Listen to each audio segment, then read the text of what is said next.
Welcome back to the channel, guys, and this is video 4 in the series that we are doing. Today we're going to talk about overdrive pedals specifically.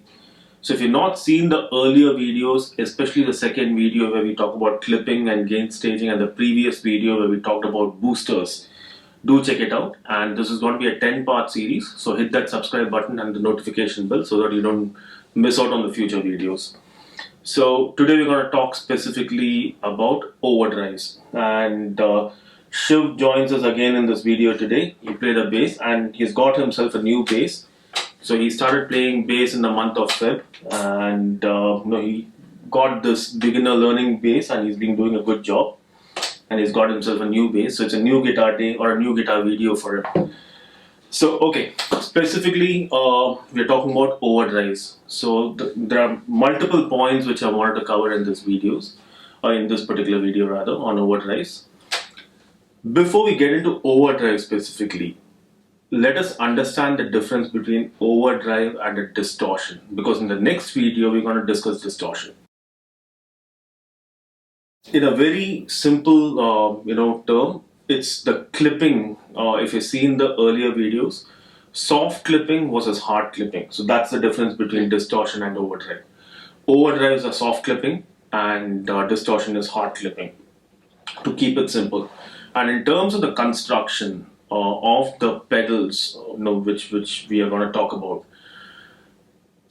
In overdrives, the clipping diodes are typically in the feedback loop of the op amp, and in distortion pedals, it's basically after the op amp.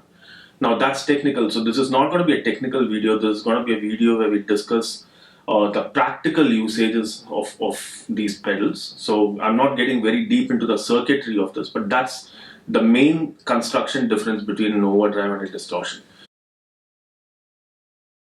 In terms of practical usage, a distortion is supposed to give you a heavier grit and a sustained high clipping grit, a grittier tone.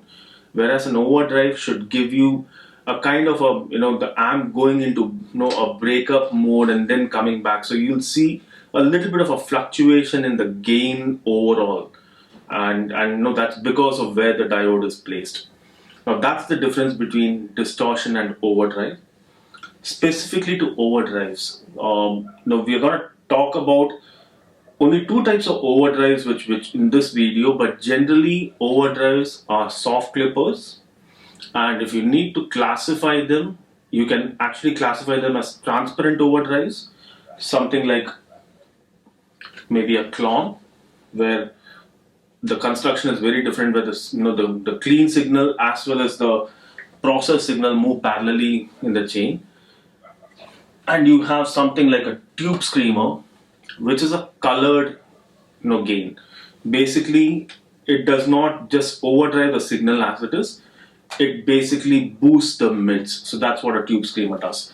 So you have in the soft clipping pedals, in the overdrives, you basically have a transparent overdrive and you have a colored overdrive. In terms of construction, your overdrives can also be sometimes non-diode based, or they're called stacked transistors. So something like a Boss Blues driver is one perfect example of that. Now these are the various concepts regarding overdrive pedals and how they are different from distortion. How and when do you use an overdrive?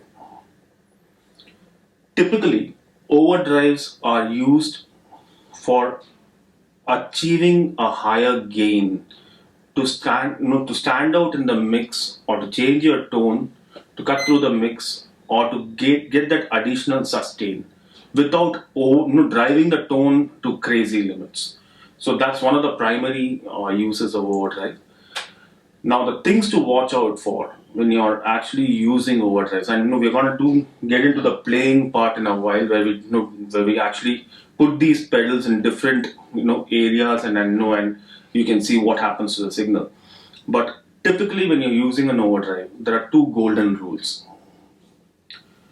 Number one, don't get over gainy, don't go crazy on that gain knob, because you're trying to achieve a cut through the mix and a sustain. We as guitarists, we have that problem of driving that, that gain knob, so high, so that, it gives you a grittier sound. It doesn't help always.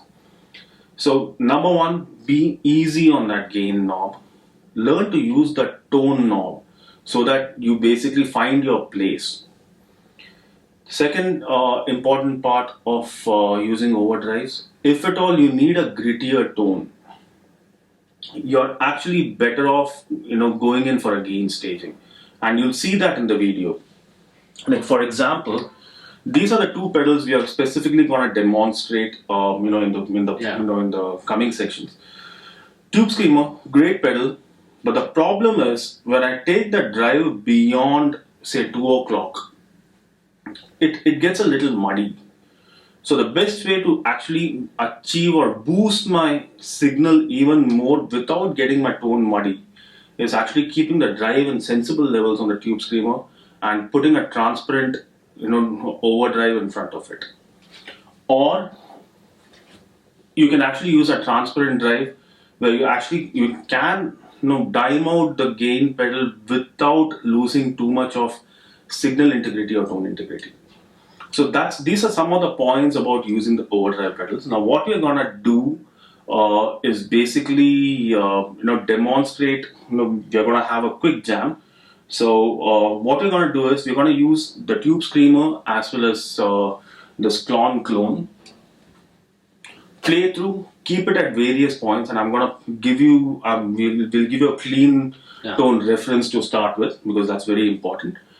And we're going to use an amp simulator just like the last time because we are entering into a territory, and we are going in one of the future videos we're going to talk amp simulator specifically. In fact, Shiv, being a bass player, he has been using his Pod X3 for his regular playing and the HX Storm for basically his recording tracking stuff, but now he's been using amp simulators quite a bit. So amp simulators are really coming of age. So we're going to cover that in a separate video. I think it's video 8 or something. 7 or 8. So watch out for that. Now let's get out to the playing and put these pedals onto test and keep various levels. See, the thing about overdrive pedals is you can demonstrate better by playing rather than telling you. So let's get on and have some fun with it.